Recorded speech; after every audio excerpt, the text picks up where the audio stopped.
حضرت امیر معاویہ جو شان عالی شان وا محبوب مدنی جو سچو ساتھی صحابی جوان وا نعرہ تکبیر شان صحابہ شان حضرت امیر معاویہ نعرہ تکبیر جمعیت علماء اسلام حضرت امیر معاویہ جو شان عالی شان وا محبوب مدنی جو سچو ساتھی صحابی جوان وا حضرت امیر معاویہ ام حبیب جو بنیوں حضرت معاویہ بھاوا اے مصطفیٰ محبوب جو سالو بنیوں عادل ربا ام حبیب جو بنیوں حضرت معاویہ بھاوا اے مصطفیٰ محبوب جو سالو بنیوں عادل ربا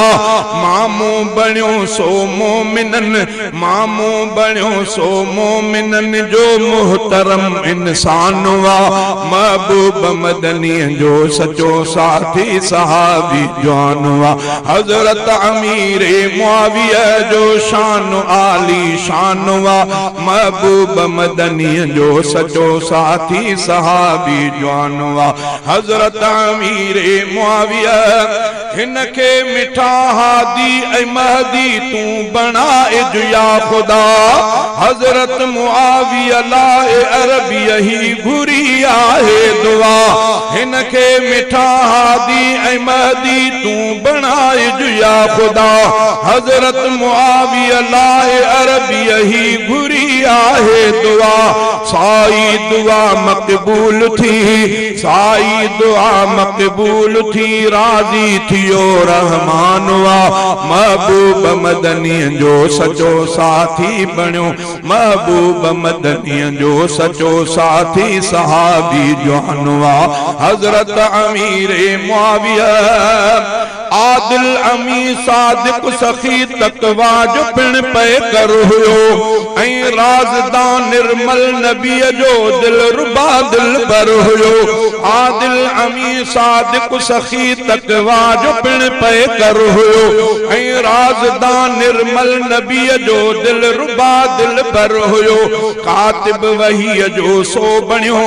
کاتب وحی جو سو بنیو ایں صاحب قرآن وا محبوب مدنی جو سچو ساتھی صحابی جوان وا حضرت امیر معاویہ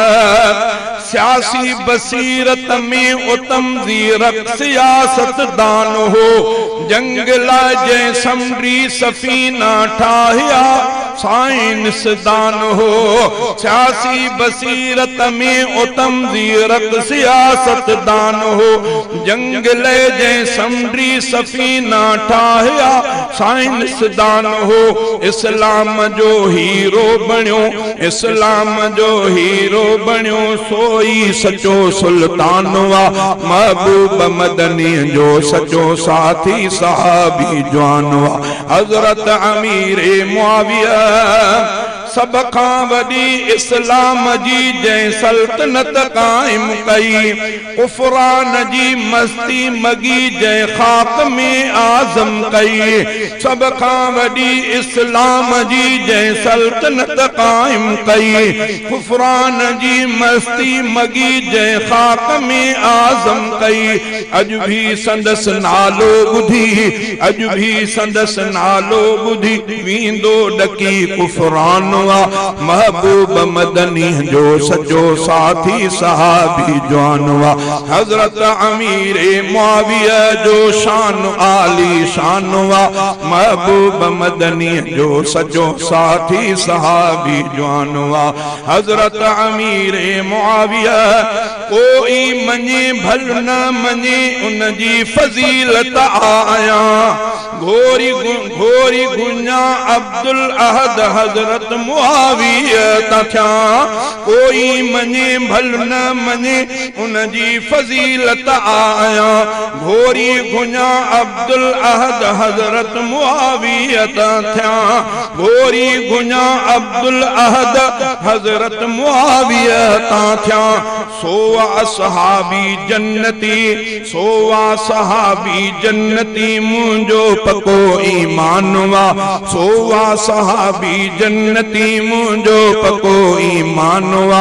महबूब मदनी जो सचो साथी सहाबी जवान वा हजरत अमीर मुआविया जो शान आली शान वा महबूब मदनी जो सचो साथी सहाबी जवान